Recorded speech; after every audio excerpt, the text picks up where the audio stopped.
Panafrico, la perspective africaine. Géopolitique africaine. Révélation sur la lutte de l'Afrique du Sud, Thabo Mbeki expose 30 ans de guerre hybride.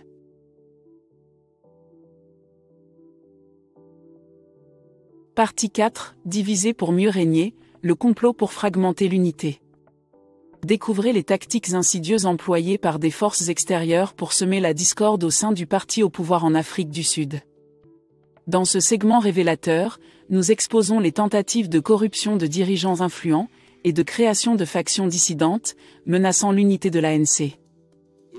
Selon le docteur Andrès, pour comprendre ce deuxième âge, il faut considérer que tous ces aspects négatifs ne sont pas accidentels. On ne peut pas avoir un gouvernement de l'ANC se comportant comme il l'a fait dans l'âge numéro 1, et subitement se comportant dans la direction opposée dans l'âge 2. Il y a eu un changement quelque part.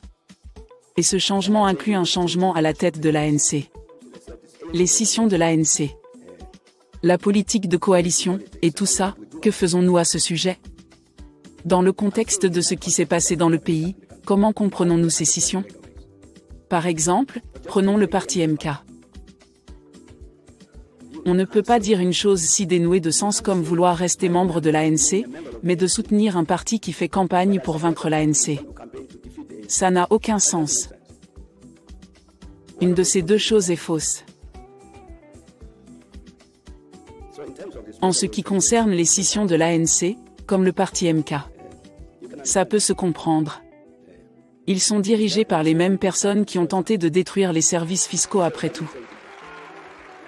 Ce sont exactement les mêmes personnes donc vous pouvez comprendre qui ils sont. Regardez la Ligue de la jeunesse de l'ANC, elle a été affectée par tout cela. À un moment donné, vous avez une Ligue de la jeunesse de l'ANC ayant sa propre plateforme politique. Séparée et différente de la plateforme politique de l'ANC. Ce ne peut pas être la Ligue de la jeunesse de l'ANC, cela doit être la Ligue de jeunesse de quelqu'un d'autre. Que s'est-il passé ? Soudain, il y a cette chose très populaire, je pense que mon camarade l'a mentionné, la question foncière. Il y a une politique de l'ANC établie, qui est dans la charte de la liberté. Si vous venez me dire maintenant faisons quelque chose au sujet des terres, je vous dirai gardez à l'esprit ce que nous avons dit dans cette charte de liberté depuis de nombreuses décennies. La terre doit être partagée entre ceux qui la travaillent. C'est une position très bien pensée, une position stratégique en ce qui concerne la résolution d'un certain nombre de problèmes ici, la question nationale, la question foncière, comment y faire face? Et soudain quelqu'un surgit disant non, prenons la terre et donnons-la à notre peuple. Donc je dis moi j'appartiens à l'ANC. Et qui, selon l'ANC, en Afrique du Sud n'est pas notre peuple? C'est la politique de l'ANC, la politique de quelqu'un d'autre pourrait être très différente, mais c'est pourquoi l'ANC dit que sa terre doit être partagée entre ceux qui la travaillent. Je dis que vous avez une ligue de jeunesse appelée Ligue de jeunesse de l'ANC qui a une politique très différente de l'ANC sur cette question, est-ce vraiment l'ANC? Ce n'est pas le cas. C'est une ligue de jeunesse, c'est sûr. Mais une ligue de jeunesse d'ailleurs.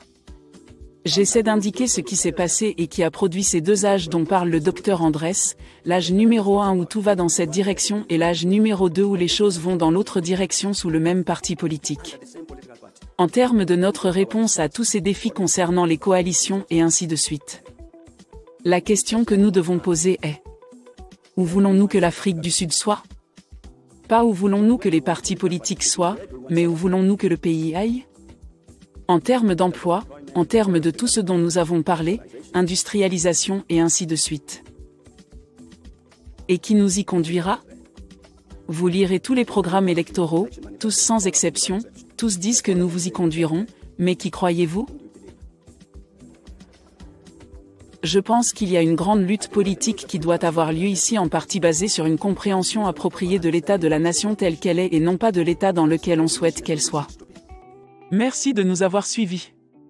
À très vite pour de nouveaux échos.